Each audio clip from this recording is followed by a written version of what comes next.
All right, folks, good evening, one and all. Welcome to another date on the Journalist Hangout show. It's day 23 into the Ramadan fast, so Ramadan Kareem to all of you. Welcome.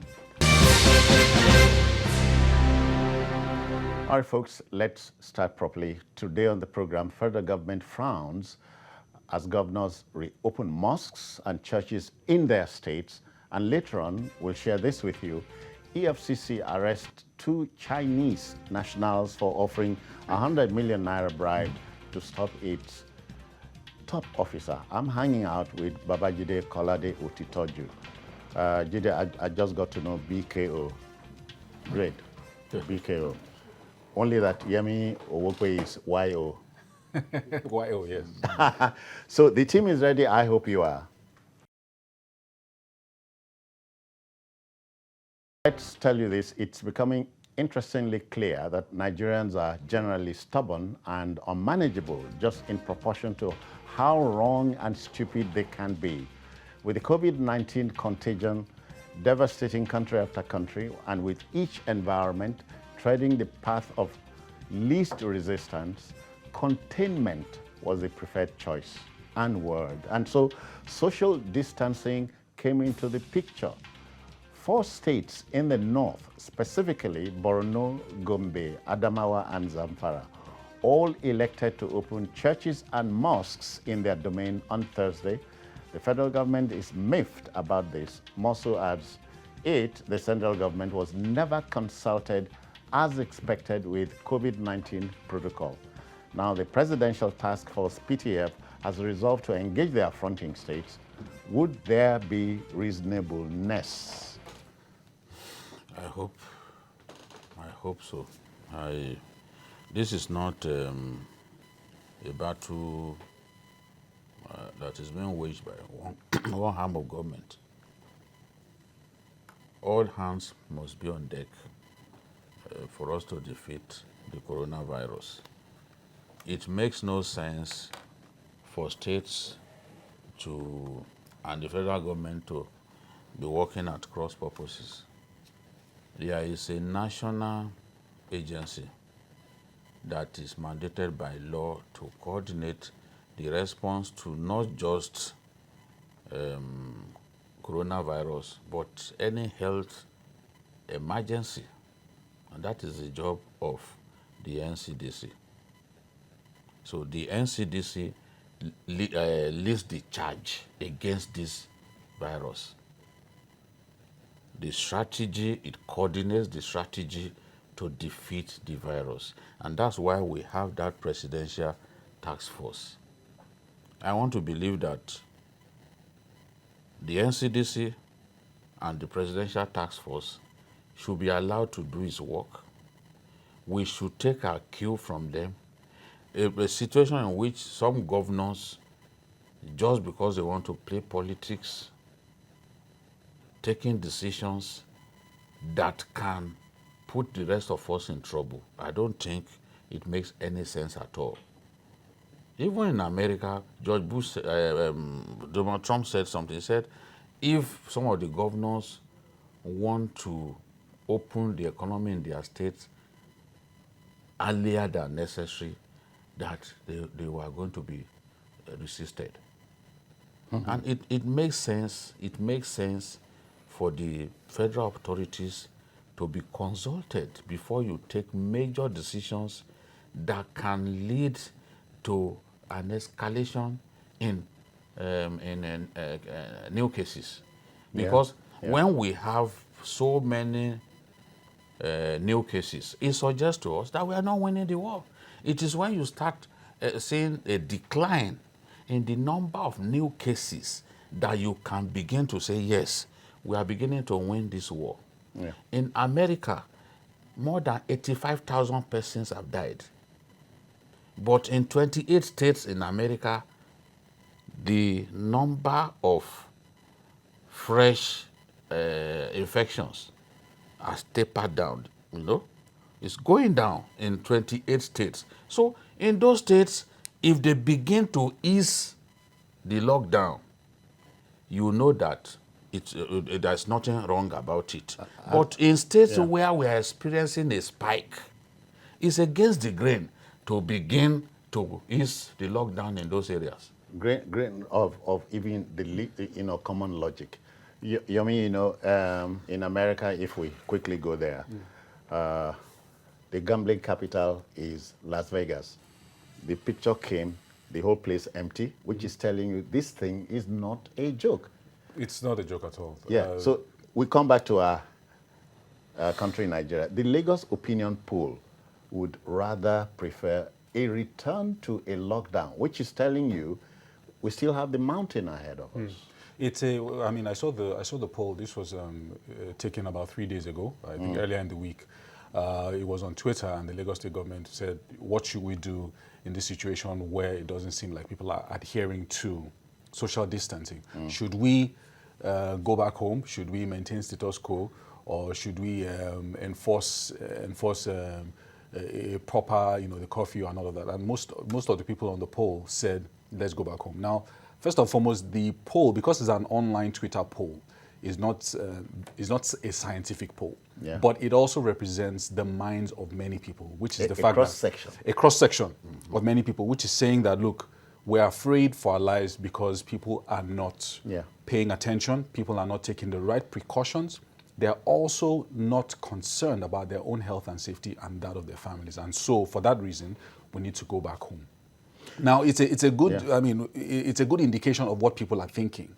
But what I believe we should start doing is, because there's already been an easing of the lockdown, we can continue with that easing, but what now needs to be done is the enforcement in many different areas of the wearing of face masks and then ensuring that all the other rules that we put in place. This is not to say that Kogi and Cross River, who insist they have not had any case or cases, will not influence thinking in many parts. Many people don't seem to believe that we're dealing with something that's here and present. It's obvious that we have there's no evidence of testing going on in Kogi State that we have seen. Neither is there any going on in Cross River State that we've actually seen. That this is evidence of testing going on. For Kogi State, they didn't even allow the NCDC officials to even settle before kicking them out within 24 hours. So we don't really know what's going on in a lot of those states. That's why for Nigeria, I think there's really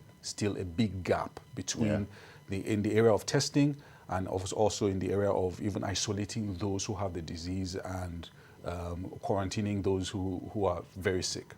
Jide, let's go back there. Borno, Adamawa, Gobe, and Zamfara, they have one thing in common. They have asked Christian and Muslim faithful to go back and worship. This is not a case of being politically correct, especially at a time like this. This is not a time to go for political correctness. But it is clear that that is what they are trying to achieve. You see, in northern Nigeria, clerics play a big part in determining how popular a governor is. And clerics and the traditional institutions, if they turn against you as a governor, you are not likely to be re-elected. I can understand that some of my friends, governors in these states, are trying to pander to Popular some sentiment. of these very important elements within the society, and they are like, look, if those people would want a return to regular worship, Jumat, and the rest of them, why don't we just make it happen? That is what I see. But my problem about us Nigerians is that we always deceive ourselves that we are more religious than the rest of the world. And the religiosity that we take so much pride about, when it is subjected to proper scrutiny, you will see that a lot of the people who mouth the name of they are actually, as I said, some of them can't even show mercy to their neighbors. They do things contrary to the teachings of the Holy Prophet and Jesus Christ.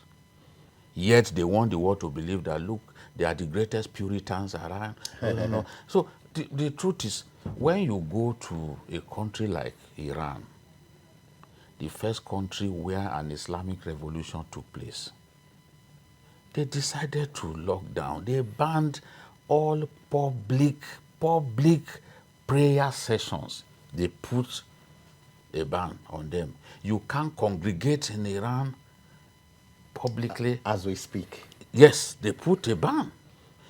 Because you see, even in the early stages, the number of cases in Iran went up. Oh, yeah. So Oh, they yeah. were worried. They decided to take that decision. Now, Saudi Arabia, the custodian of the Holy Mosque, they put a lockdown in place. They put a ban on public prayers and all those mosques, those iconic mosques, big mosques. They shut them. Not only that, with the Eid al-Fitr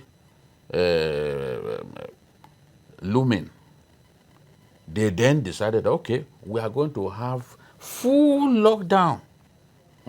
Meaning that during the time of the celebration, when people would normally want to come out for the Eid prayers, they don't want to see anybody outside. Yeah. So that was why the lockdown that was in place was reinforced. They strengthened it. It's like, look, you have a bridge and then you reinforced it with maybe a 35 mm iron rod. Here we go again. And Yeah. what hardcore, Yeah. you know, so that at least we'll be sure that the bridge can stand the test of time. So this is the thing. But what are we doing here as a people? I mean, sometimes you cannot help but be cynical, you know. Easter was celebrated during the lockdown, and the holiday, the what do you call it? The Ramadan, end of Ramadan, is next week Friday. Yeah. So some politicians, if you like governors, are trying to play smart. I think they're sort of moving because there's supposed to be a phased easing of this lockdown. Around the world, that's what is being done. There's phase 1, phase 2, phase 3, but it looks like a lot of the governors have just jumped from phase 1 and they're ending up at phase 5. In Borno, they've even lifted the curfew entirely so that everybody can go around their business. And we don't even have the real numbers coming out of Borno as we're speaking. So everything is still based on conjecture. We don't know what's really happening in those states. Same with Gombe, even from Zamfara. It's still based on a lot of conjecture. So at this time, this is not the time for easing of a lockdown in those states because they don't even know what their numbers are. What they should have rather done is to engage with the government that this is about to take place next week. We have the Eid coming. What should we do? How should we go about this? And then there would have then been a discussion about how it should be and what should be done. But that wasn't done. They just lifted. They should be on the same page. They should be on the same page so that everybody knows what we're doing. And then there are no surprises like this where suddenly everything is thrown into disarray. Because if over the next few weeks we then see an increase in number of deaths, an increase in number of cases, where will we then be? The people who are trying to be political will then find themselves again at the short end of the stick. Yeah, Jide, the official figure would be something like 4,971. So to the nearest whole number, we're playing with 5,000. Yes. In a country of 200 million people estimated, should we be worried in any way? No, we should be worried. It's not about the figures that we really churn out. It's about the capacity to test and the number of people that you have tested. You see, when you look at what some of these countries have done, you see that we haven't quite started. Yes. If a country, because yesterday I saw that, Egypt, South Africa has done 403,000 tests. 403,000 tests. Egypt has done 135,000 tests. Morocco has done 80,000 tests. Ghana, our neighbor, and the country that we are likely to overtake within the next few days in the number of confirmed cases, has done 167,704 tests. Nigeria has only done 30,657 tests. I have no doubt at all in my mind that if we try to scale up the testing and we move even close to what Egypt has done, because Egypt is third on that in ranking in Africa when it comes to testing. If we move close to what Egypt has done, the number of cases that we will have will far exceed 5,000. Because if you look at ratio of tests to confirmed cases, we probably have the worst in the world. Because clearly now we've not done so many tests. We've done just 30,000 tests and we have about 5,000 cases. Ghana, that has done 167,704 tests, they still have about 5,000 cases. So relative to the number of tests that we have done, you will see that there is every reason to be apprehensive. If a country that has done 167,000 tests has just 5,000 cases, we that we have done just 30,000 tests, we too will have our 5,000 cases. By the time we move to 167, you will see that a huge number of Nigerians will actually be confirmed to be carrying, to have contracted this virus. So I can't look at 5,000 cases and say, well, I won't press the alarm button. If I see the alarm button where it is, honestly, I'll go there and press it, because it's something to be worried about, because I think we have not done enough tests. We have not moved our capacity sufficiently along that line. We need in the next 1 or 2 months to ramp up our testing capacity so that we can, that's what will let us know how many of our people truly are suffering from this virus. South Africa, 403,000. Come on. Yeah. And we're the same continent, and we say we are the giants of Africa. And we are a mere 5,000. Yomi, let me take you to the no, not island. 5,000. We are a mere 30,000. Because it's tests that we are talking about. Okay, Tests, not confirmed cases. Confirmed cases, yeah. Yomi, let's go take you to Madagascar. President Andre Rajoelina became an instant hit with his COVID organics, which introduces the element of homegrown, homemade, even if you like, intermission measures. Yes. You know, how about going local? Yeah, back to the basics, as they say. So back to basics still has to be tested properly in a scientific manner, which is why we always have this problem of the West not quickly embracing solutions that are brought from Africa, because it doesn't seem like it's backed by scientific evidence. What we've seen across Africa, despite the fact that it seems like there's a Madagascar miracle, the cases in Namibia, which we have bought into. Well, did we buy into it? Well, if samples had been sent to Nigeria and Nigeria had sent those samples for further testing, yeah. that's the way. Yeah, we want to go that way. Yes, so that is a way to go, when it should be properly tested and then confirmed. And then also a number of people within Nigeria have also said that they came up with some other local remedies come and as mention well. names. And we Professor thought Morris Iwu has said, look, what I have can deal with this thing. Exactly. And then the Oni of Ife says, I have gone native. So all of them need to be tested scientifically so that it can also be a solution for the rest of the world. Because we're also not just saying we're using this for ourselves in Africa or using this for ourselves in Nigeria. It can then be, okay, this is what we mix together. These are the leaves or whatever herbs that were put together to form this particular cure. Within Madagascar, by the time you do comparison within Madagascar and a country like Namibia and Lesotho and a number of other countries, some of these other countries have even lesser cases than Madagascar did. So until it's scientifically proven that what made the Madagascar numbers very low was not the number of flights that go there, because the fact that it's an island and all of that, and until that is scientifically proven, we cannot yet determine whether that COVID organics, as it's called, is actually a miracle drug. Jide, because we begin to hear things like a vaccine is perhaps in the works, and people are becoming lily-livered at home. Look, vaccine again. Must the answer always come from the West? Well, I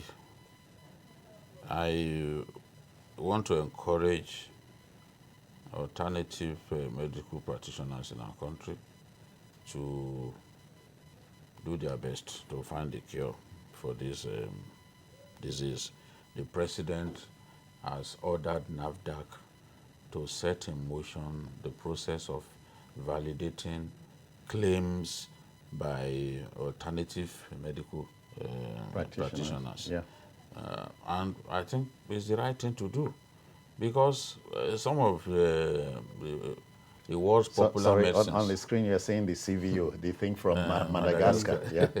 You know, some of the drugs, the popular drugs that the world has come to be accustomed to, are originated from plants.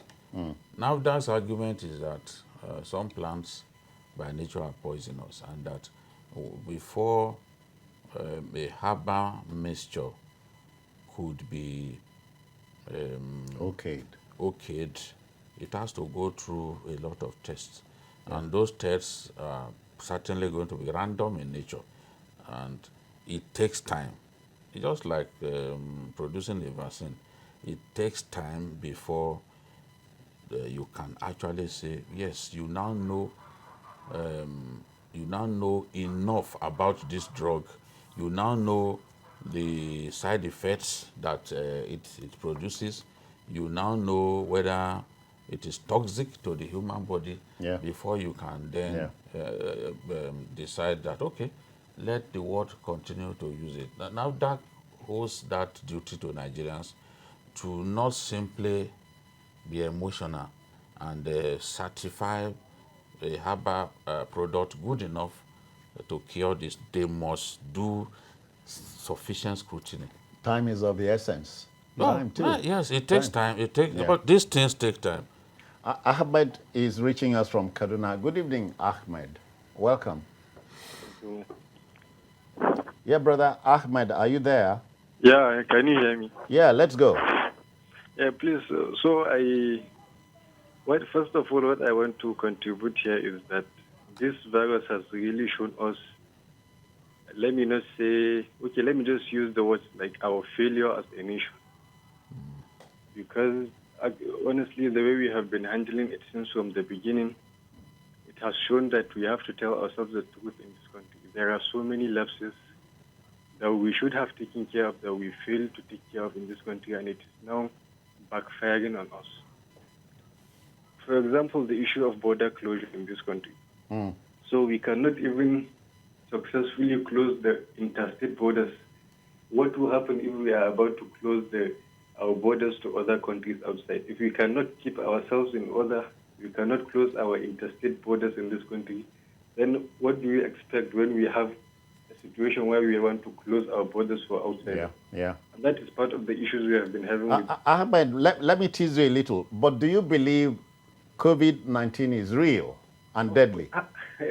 People are dying of something. The people that believe this COVID-19 is not real, I find some of them very funny, because when you say someone dies from COVID-19, or some of our top government officials gave into this disease, many people, there have been so many mysterious. How do you explain that? All over the world, people are dying. I don't know what our people will want to see or hear first before they believe about this thing. It's just as great that you're reaching us from Kaduna. Please spread the gospel, even if it's a bad one. Tell them COVID-19 is real and is deadly. Thank you, Ahmed. Thank you. Yeah, at this point, Yomi, we cannot but talk about level of compliance. We must go there. We always have to go there. The man just talked about interstate travels, which ostensibly had been frowned at, but it's still on. It's still on. The very fact that our borders are, like we said, they are defined borders, we've said that we are 36 states, but sometimes it just feels like is a single entity because people can move between one and the other without any inhibitions. Or you arrive at a police checkpoint and for just a few thousand naira you can move on to the next state. Yeah. That's the situation that keeps happening. And until even that is stemmed, we're going to continue to see this continuous process where people can just move from any state to the other.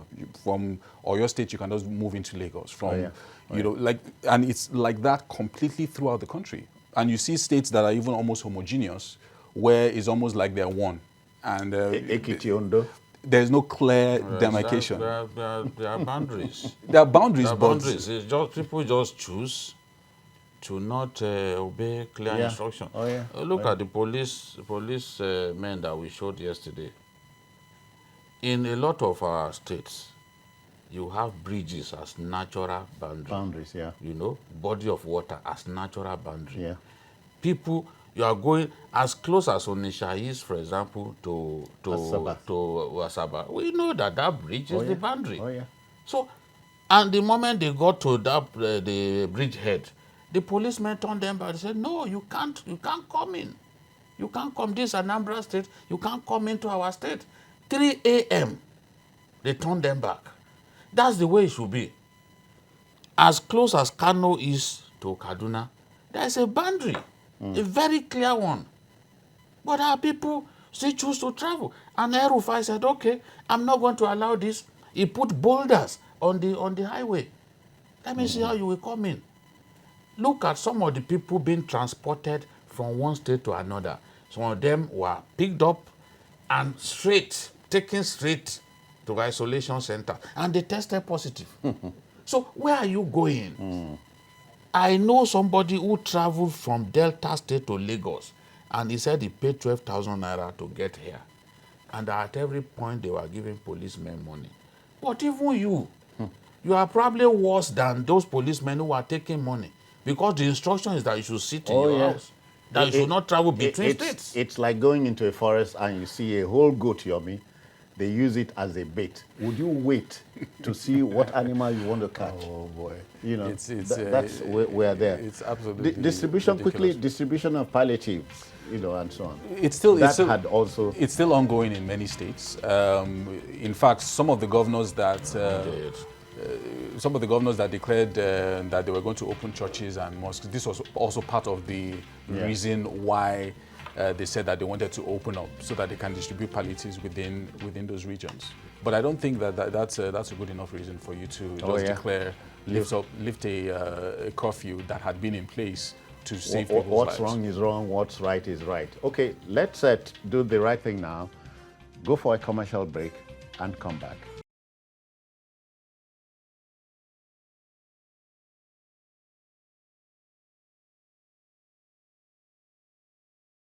All right, we just touched the tip of it. The decision of Rosemary Atu to provide succor for the vulnerable in the society through her Rosula Foundation is attracting commendation from many quarters. Mrs. Atu is from Edo State, and she's providing food items like rice, beans, semovita, and eggs to some 250,000 Nigerians, could be more. The program aims to cater for 36,000 people in Lagos and more than 2,000 residents of Ikorodu area. They have already benefited. Senator Chukwuma Utazi of Enugu North, who provided cash support worth 20 million naira to his people, and the chief whip of the House of Representatives, you know him, Mohammed Bonguno from Borno State, distributed cash of about 30 million to his constituents as also. And they deserve commendation, if you ask me. Quickly, we can go to the palliatives because it had been at issue over time. Yes, and you remember that we said one of the reasons Nigerians feel really pained about the lockdown is because many of them were starving. And we advised the government to step up the giving of palliatives to the citizens. not only that we challenge the political leaders, political office holders, especially the representatives of the people in the National Assembly and even in the State Assembly. And the good thing is that many of them have been responding. I remember that I spoke about the fact that the members of the House of Assembly in Borno State donated their April and March salary, to the task force on COVID-19 in the state so that they can buy grains for the people of Borno State. I then challenged the federal lawmakers from that state.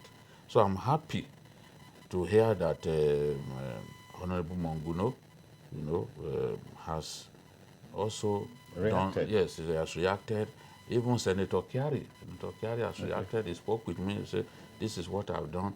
And Senator Kashim Shettima, the former governor, spent tremendous money, giving palliatives to his people, and in some cases giving outright cash.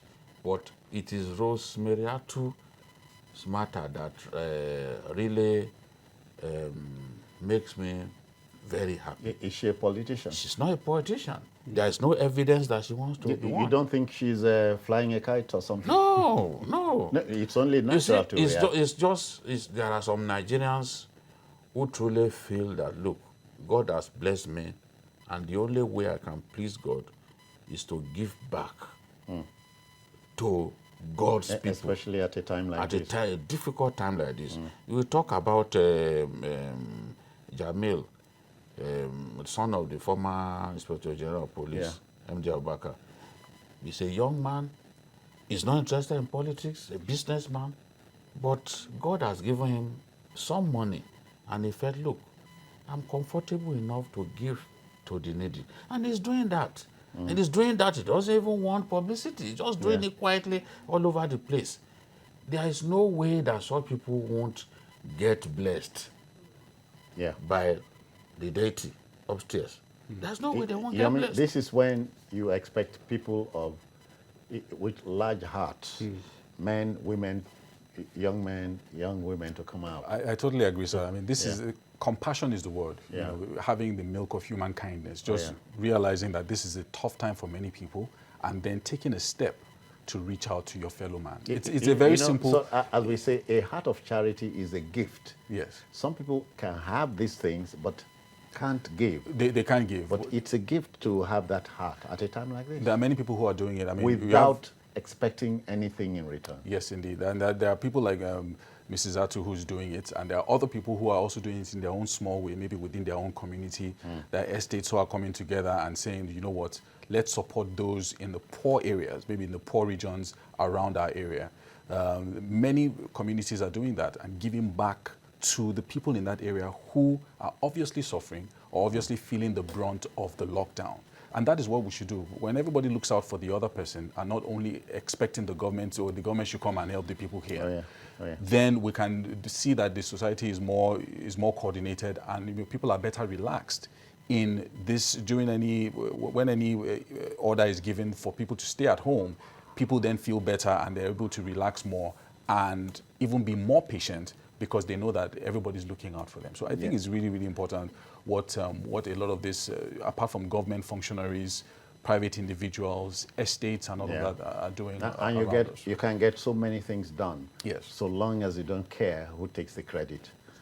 Ayeni is here in Lagos. Ayeni is reacting. How do you do, Ayeni? Yes, sir. Welcome. Good evening. Yeah, let's go, sir. Go on. What's your contribution? Ayeni, are we in business? Yeah, good evening, sir. Yeah, go on. Yeah, this is Ayeni. I'm calling from Surulere. Yeah, what I want to do is I just want to thank God for this season, because if Nigeria is still importing rice before now, I don't know where and how we could have been able to manage this pandemic. No, despite the fact that even the imported rice are coming from the source this virus. And I know that God knows why he put some leaders there. But I don't know. I'm just thinking on my own that how could we have been able to manage this crisis with all this palliative that people are giving. And rice is very, very important in all the palliative they are giving. And if you can see that most of the things they are giving are mainly made in Nigeria now. That's true. So we really thank God for the people that are doing it. And thank God for the government in power, because they are really thinking and they are bringing people in work. They are doing things that Nigeria wants. I know we are going to overcome this by the grace of God. That's grace of God and hard work. We shall all work. laugh by the grace of God. Take care, sir. Thank you. Grace of God and hard work. Ayeni, thank you.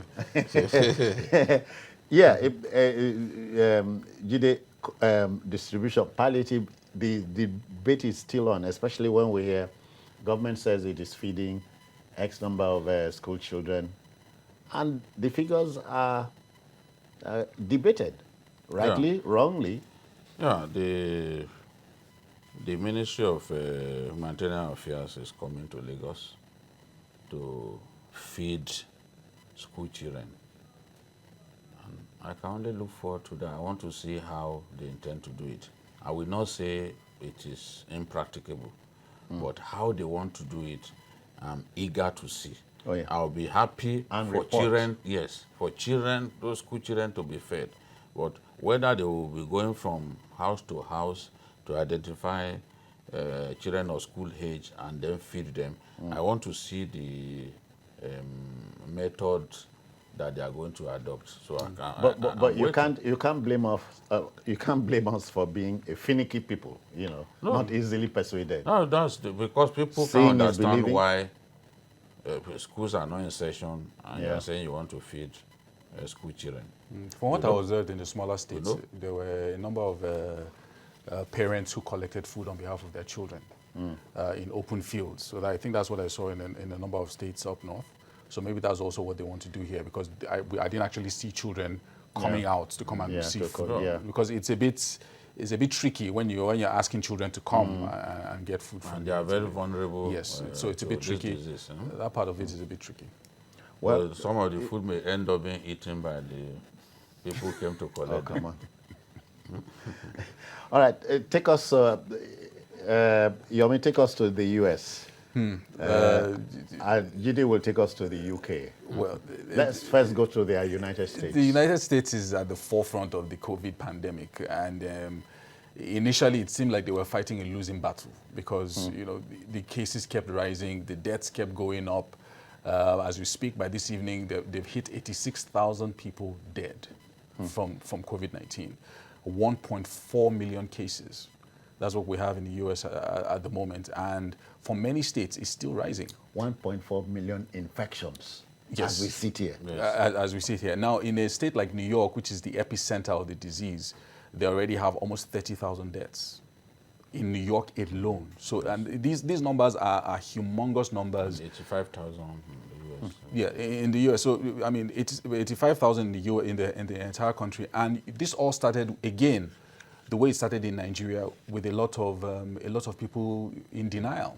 A lot of states were in denial. Initially, they were like, oh, let's allow people to go out to the club and to go out to the bars and all of that. And then when they discovered, it was now, they were playing a game of catch-up with the rest of the world. Because when you look at countries like Germany, countries like Norway that have, almost beaten the disease, they moved quite early in order to stem it. But the U.S. kept receiving flights from China and from other countries. And then by the time about 1 million people had entered the country, that's when they decided that they were going to start talk about the lockdowns. The U.S. and China. The brickbats will come to mind.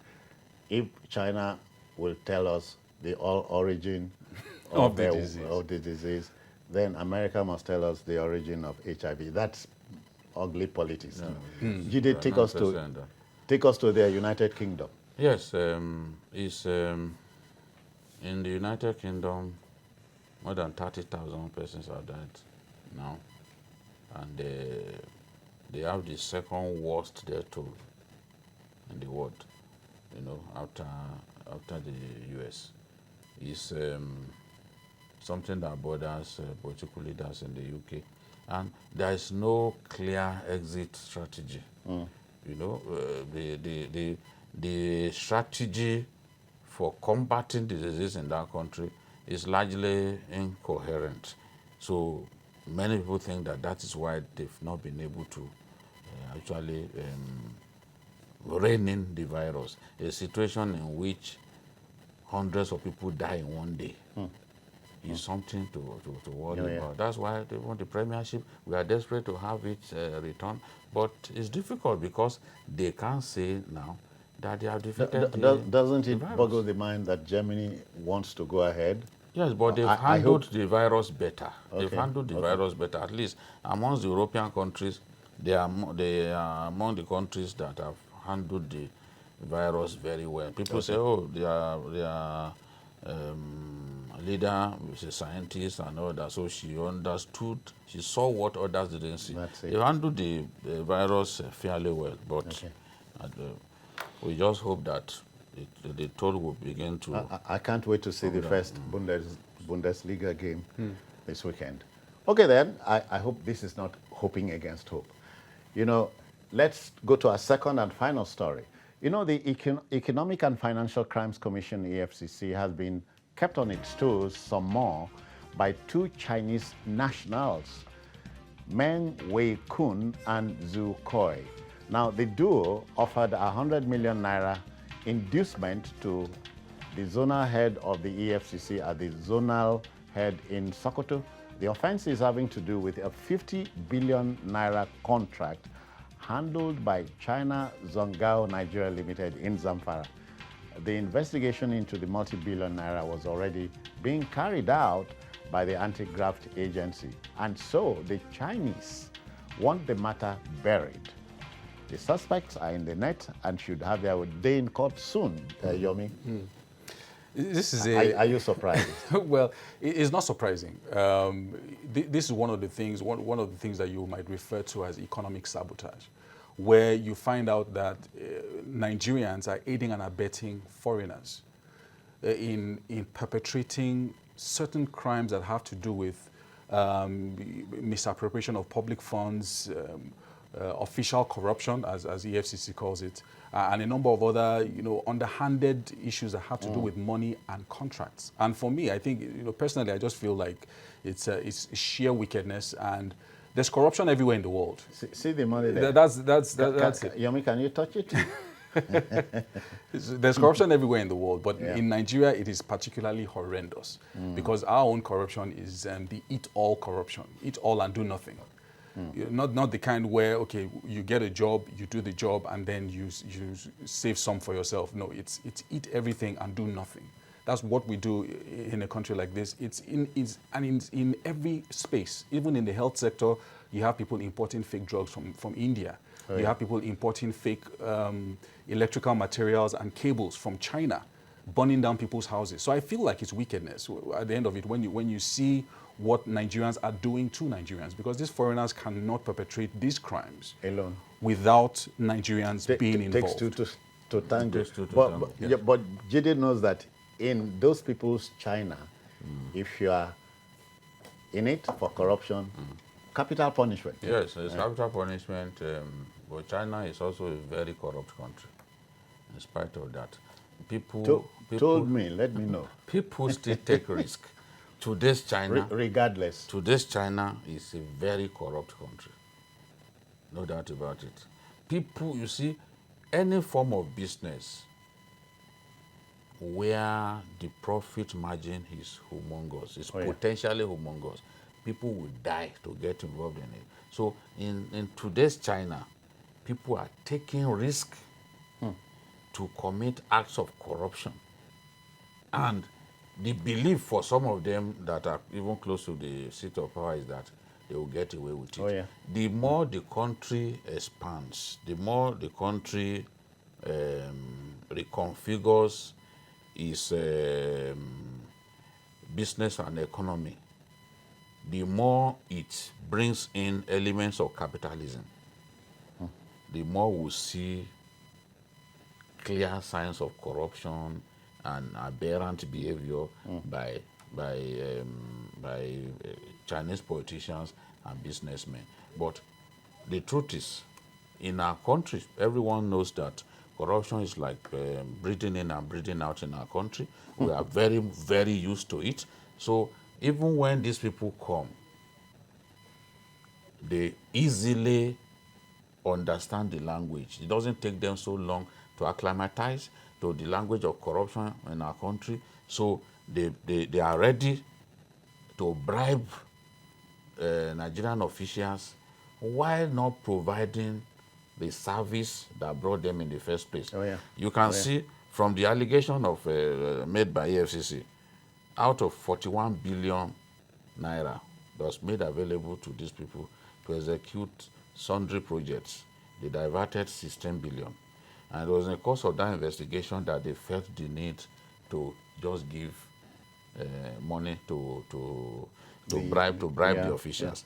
It is whether they are Lebanese or Chinese, when they come to our country to work, they understand the language of corruption. Oh, yeah. And they deal with our people. And a lot of our people, from my experience working in the north, a lot of our people in government even find it a lot more comfy, more comfortable to deal with this kind of characters than to deal with fellow Nigerians, because they believe that fellow Nigerians, they easily sing. Yeah. Once they are held, Like they easily sing. Yes. So they would rather work with these Lebanese. They are the ones who these Asians, they are the ones who help them to keep their money, launder their money and all that. So it is, I'm not surprised that from a country where you get killed when convicted for corruption, people will come in and join our people in acts of corruption. It's because it is like they see it as the culture here, and it's a massive shame. Yeah. Corruption shouldn't be the culture in our country. It shouldn't be the thing by which we are identified as a people, or by which we are called as a people. Yeah. But we still have a long way to go. Magu has done a fantastic job in this last few years that he's been there. But he too can see that there is a lot of work left to do. Oh, yeah. And if it pleases the president to extend, to give him a second shake of the dice, regardless to give of him a second chance. term, then we think that he will be able to do much more. Yeah, Yomi? Okay, Yakub is here. Yakub, welcome. Yeah, thank you, citizen. Good evening, sir. Yep. Good evening. Babajide, good evening. Oh, no. And the other gentleman in the studio. The other gentleman is Yomi. Sorry, Mr. Yomi. Good You know, evening, because sir. the wife and children are watching. Thank you. Go on, yeah. Citizen, is he, Mr. Babajide, have said it all. This country that any other citizen of any other country come into, and then they understand the language of corruption that we find ourselves into. You see, I still give kudos to some of the Nigerian personnel. I'm talking about the EFCC personnel, men, and the work. Because as far as I'm concerned, we still have some other people in the EFCC that will take that money. At the same time, we still have some upright, integrity people that they believe in this country. Yakub, they should keep the job work. God will bless them. Yakub, you know, in a lockdown, you are wondering how the whole they thing mobilize that money. Oh yeah. But thank you, Yakub. Yeah. Yomi, in taking this thing home, the criminologist had said society will prepare the crime, the criminal will commit it. Until we break that cycle, we still will be in a mess. I totally agree. I mean, in the case of 1 in a million, when you talk about the zonal head, Mr. Abdullahi, or Mr. Lawal, that was involved in this, it's a case of 1 in a million, and it should not be like that. We should start having 10 in a million or 100 in a million that will say no. That put their foot down. We have people like that in different services, in the NDLEA, in NAFDAC, and all of that, that will not take any money from you. But do you know one crazy thing? This money is flying about. At the end of the day, you are told, and I am told, that this is a poor country. Money, they only sit and tipper. We did. No, it's only a small fraction of us people who are enjoying the money. Okay. All right. So, No, I shouldn't have used us. can you even spell it? A small fraction of people enjoying it. Of them. So that I don't indict myself a part of them. I beg. Well, you know the Indian Prime Minister, what's his name again? Gandhi. Narendra Modi. No, Narendra Modi. He said corruption is more dangerous than diabetes. And anything we could beat diabetes means There's no cure now. You must manage it. All right, There's so no cure. that will just about do it. Yomi, thanks for coming. Enjoy your weekend, as always. Jide, BKO. Meet me at the back. Okay, you go declare. Okay? Oh, no, you, on your bill. All right, so that will just about do it. And join us next Monday for another episode. You may also watch the program on other platforms, which will display on the screen, and on YouTube at youtube.com/TVC News Nigeria. The feedback channel remains the same. And so on behalf of the Backroom Boys here, we say thank you for viewing in and bless you. I'm Citizen Jones Hussein.